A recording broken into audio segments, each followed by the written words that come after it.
Eh, saya dengar Ustadz Yayan ini kan keturunan dari Kiai Merogan, nama yang sangat legendaris begitu ya bagi orang Palembang pada khususnya. Bisa cerita nggak atau tahu nggak kisah-kisah tentang beliau ketika menjalani Ramadan itu seperti apa?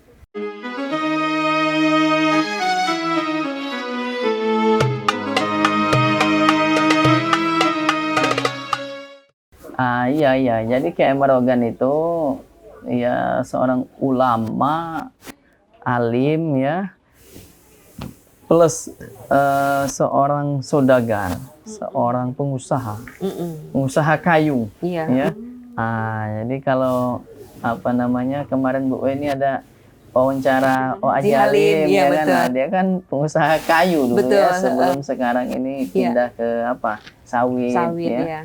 Nah, jadi Kiai Merogan itu seorang pengusaha sehingga dia mampu membangun masjid di Palembang ini nomor 2 dan nomor 3 kan, setelah Masjid Agung. Masjidnya arsitekturnya dari kayu ya.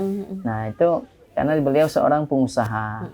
Tapi beliau juga seorang ulama ya. Beliau ahli zikir, mengamalkan tarekat Samaniyah, tarekat Naksabandiyah. Jadi dia ahli zikir. Nah, makanya banyak murid-muridnya yang kemudian sampai hari ini dari murid ke murid lagi, itulah yang banyak yang berziarah ke makamnya ya. Jadi dia dijuluki kalau oleh murid-muridnya itu waliullah ya. Waliullah. Karena beliau dakwah nyusuri sungai ya. Di Palembang itu kalau beliau lewat di Sungai Musi, di Sungai Ogan, dengan zikirnya yang khas kan, La ilaha illallah al-malikul haqqul mubin Muhammadur Rasulullah shodiqul wa'dil amin. Bisa diulang lagi. La ilaha illallah al-malikul haqqul mubin Muhammadur Rasulullah shodiqul wa'dil amin. Artinya tiada Tuhan selain Allah, Raja yang hak lagi nyata, dan Muhammad utusan Allah yang jujur lagi amanah ya.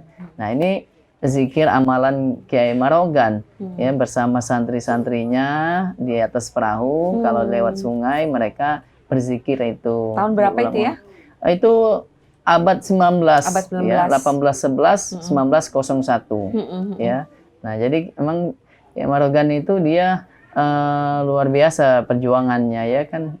Kala itu belum ada transportasi darat, dia lewat sungai. Jadi mengandalkan perahunya.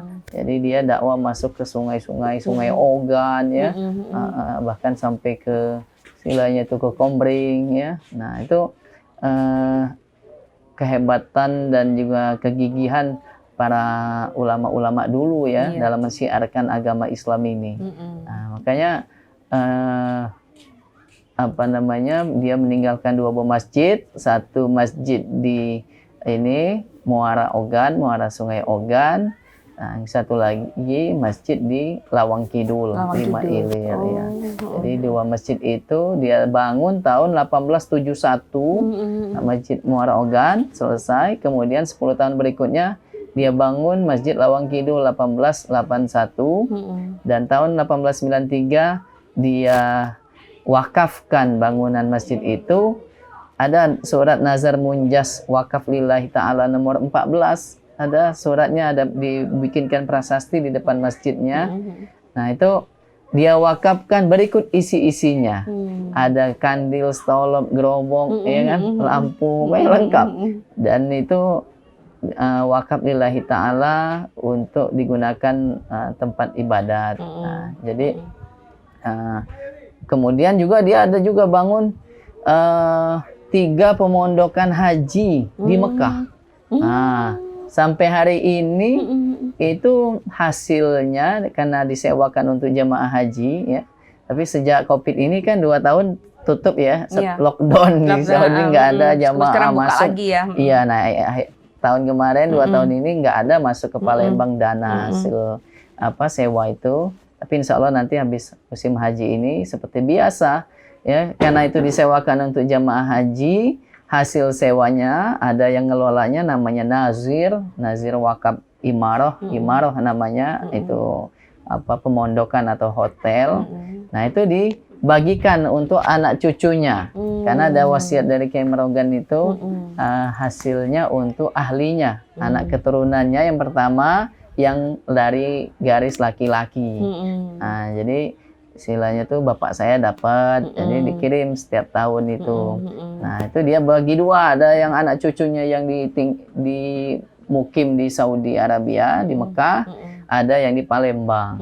Nah jadi anak Kiai Merogan itu dia dulu karena punya kapal malah ya, kalau menurut sejarawan tuh punya kapal sehingga dia bisa bolak-balik ke Mekah. Berapa bulan itu ya? Iya berbulan-bulan ya. Dan dia ada bangunannya dulu dari kayu. Ada videonya sebelum dirobohkan waktu itu karena dekat dengan Masjidil Haram di daerah Syamia namanya. Karena di perluasan proyek perluasan Masjidil Haram sehingga dibongkar. Nah, dipindahkan dekat Azizia, sisa Azizia dekat orang-orang yang mau melontar ini jumroh itu. Nah, saya pernah diajak oleh nazirnya berfoto di situ. Ya, nah itu Masya Allah. Karena tuh konsepnya wakaf ya, jadi sampai hari ini bangunan itu dia harus eksis ya, dan hasilnya saja yang boleh diambil. Nah dan itu dibagikan untuk anak cucunya yang laki-laki. Nanti kalau sudah habis anak cucunya yang laki-laki baru untuk fakir miskin yang ada di Baladil Haram, kemudian untuk pengamal tarekat Qadiriyah, kemudian untuk yang pengajar ya dari Indonesia ini, dia ngajar di Mekah untuk pengajar mazhab Syafi'i. Ada itu dituliskan lengkap oleh Kiai Merogan. Nah jadi Kiai Merogan itu komplit ya, bisa jadi contoh role model. Selain dia ulama plus saudagar, tapi hasil usahanya dia wakafkan. Nah kan kalau wakaf itu, nah ini mumpung Ramadan ya, kan kita ini selama ini hanya mengenal zakat, ya. Konsep zakat itu sebetulnya bukanlah kedermawanan, itu memang kewajiban, ya kan? Kewajiban seorang Muslim dan batas kekikiran seorang Muslim itu dia berzakat 2,5%. Nah, kalau namanya dermawan itu lebih dari zakat. Setelah zakat ditunaikan, ya sempurnanya harta itu ada di wakaf. Nah, dia mengeluarkan wakaf. Wakaf itu di surat Ali Imran awal juz 4 itu lan tanalul birra hatta tunfiqu mimma tuhibbun. Kamu sekali-kali tidak akan memperoleh kebajikan yang sempurna sampai mewakafkan dari sebagian harta yang kamu cintai. Nah, dia 50-50. 50-50. Jadi kalau punya harta 100%, langsung 50%-nya 50% potong. Jangan banyak mikir. Jangan banyak mikir ya. Nah, betul. Nah, makanya Kiai Merogan itu dia wakafkan hartanya itu menjadi 2 bawah masjid. Sampai hari ini masih eksis. Dia betul-betul dia bangun sendiri itu. Masjid Muara Oga dan Masjid Lawang Kidul. Dan 3 pemondokan haji di Mekah. Nah, itu kalau Islam mau sejahtera, mau makmur, sebetulnya mengembangkan konsep wakaf. Selain wakaf 3M yang selama ini kita kenal, makam, masjid, madrasah, yang sifatnya konsumtif, bisa juga wakaf produktif. Seperti Kiai Merogan kan wakaf 3 pemondokan haji. Nah, itu kalau dia wakafkan produktif, misalnya seperti sahabat Umar, dia wakafkan kebun yang subur di Khaybar. Ya, Utsman bin Affan wakaf sumur, ya. Ada lagi yang wakafkan kebun kurma. Nah, kalau kita wakaf produktif luar biasa akan itu berbuah-buah terus, bertambah-tambah terus ya. Jadi ibaratnya sebetulnya pemerintah sekarang ini mendorong agar kita berwakaf produktif. Jadi kalau misalnya ada bangunan masjid, dia strategis di pinggir jalan, ya bisa bangun ada tempat pertemuannya, ya semacam apa untuk orang nikah, Ya. ya. Bisa juga bangun toko, ruko. Nah, sehingga Itu produktif ya produktif. Pengurus, jamaahnya bisa makmur dari situ. Oke. Jadi tidak hanya nunggu dari hasil celengan, ya kan? Betul. Sedikit kalau kena celengannya, COVID, ya kan? 2 tahun kemarin megap-megap semua, ya kan? semua. Karena jamaahnya nggak ada. Nah, makanya kalau misalnya kita berpikir produktif, ya, misalnya wakaf hotelnya wakafkan, ya. Kemudian nanti hasilnya untuk beasiswa anak-anak fakir miskin, seperti Al-Azhar, nah Bunda. Al-Azhar itu sudah hampir 1000 tahun usianya, itu Masya Allah, dia bisa gratis yang mahasiswanya, ya, dari seluruh penjuru negeri kan, kuliah di situ gratis. Kemudian dosen-dosennya dibayar dengan ujroh, ininya juga tinggi. Nah, itu dia punya harta wakaf itu malah mengalahkan harta kekayaannya itu dari APBN Mesir. Dia punya pom bensin, dia punya hotel, dia punya rumah sakit, punya semuanya. Nah, jadi kalau kita kembangkan wakaf produktif itu, dan contohnya adalah Kiai Merogan, ya. Nah, contohnya Kiai Merogan, karena hotelnya sampai sekarang itu ada 6 sudah. Itu. Jadi ada yang dibagikan separuhnya untuk anak cucunya, separuhnya lagi dibelikan aset baru. Nah, itu. Jadi memang konsep ekonominya itu bukan hanya teori tapi juga dilaksanakan dengan betul. sangat baik, ya. Padahal itu masa itu ya kita di Indonesia ini belum ada undang-undang wakaf, ya kan? Kalau sekarang sudah ada undang-undang wakaf tahun 2004, ya. Sudah ada juga lembaga yang ngelolanya, namanya BWI, Badan Wakaf Indonesia. Nah, jadi mudah-mudahan Ramadan ini, ya, istilahnya kita bisa hablum minallahnya, banyakin ibadah, qiyamul lail, puasa, khatam Quran, tapi juga hablum minan nasnya juga semakin meningkat. Ziswab, zakat, infak, sedekah wakafnya kita keluarkan. Karena kata Nabi, karena Rasulullah SAW ajwa dan nas, dia itu manusia yang paling dermawan. Wa yakunu ajwa ma yakunu fi Ramadan, dia lebih dermawan lagi di bulan Ramadan. Hina yalqahu Jibril, ketika dia dijumpai Jibril. Jadi kalau di Ramadan ini kita semakin meningkatkan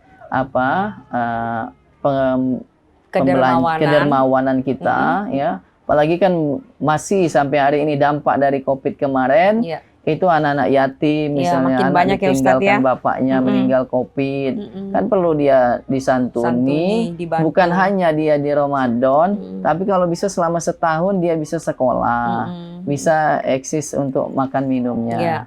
Nah, kami makanya pesantren Kiai Merogan ini, Bunda, kami punya misi 2027 bisa menampung 1000 anak yatim. Nah, jadi sekarang baru 40 anak yang yatim, terus sisanya anak duafa, ya. Jadi istilahnya tuh pesantren ini untuk pemberdayaan masyarakat. Kalau misalnya ada anak-anak yatim, bisa pondokkan di sini. Dia ngapal Quran, kemudian pagi sampai siangnya dia sekolah alam. Sekolah alam Kiai Merogan. Jadi kalau di luar itu sekolah alam itu untuk high class, di sini untuk ini yang bawah, menengah ke bawah, ya, ke bawah. Karena kami sudah dapat izin dari Bang Lindo Novo, penggagas dari itu sekolah alam Nusantara itu, Allah yarhamu. Nah, itu boleh, kata beliau itu sekolah alam di sini untuk anak-anak yatim duafa itu. Baik, itu tadi banyak sekali cerita yang kita dapatkan tentang Kiai Merogan. Semoga itu bisa menginspirasi kita semua. Tapi sebenarnya Ustadz belum menjawab pertanyaan saya. Ya. Keasikan cerita tentang Kiai Merogan. Saya tuh kepengen tahu amalan seperti apa yang dilaksanakan menurut kisah bapak, kakek, dan segala macam gitu ya. Karena beliau adalah cicit dari Kiai Merogan. Ketika bulan Ramadan itu amalannya apa? Misalkan doanya, atau mungkin juga ketika berbuka puasa, tradisi yang ditinggalkan. Iya, kalau itu istilahnya tuh Kiai Merogan itu kan dia selain dia mengajarkan agama, ulama ya, kan rame Ramadan di Masjid Kiai Merogan itu sampai hari ini banyak orang itikaf, banyak orang kegiatan tadarus Quran situ ya. Terus ada buka bersama ya, ada tuh. Kalau bagi musafir datang ke situ pasti dikasih takjil dan ada nasinya makan itu.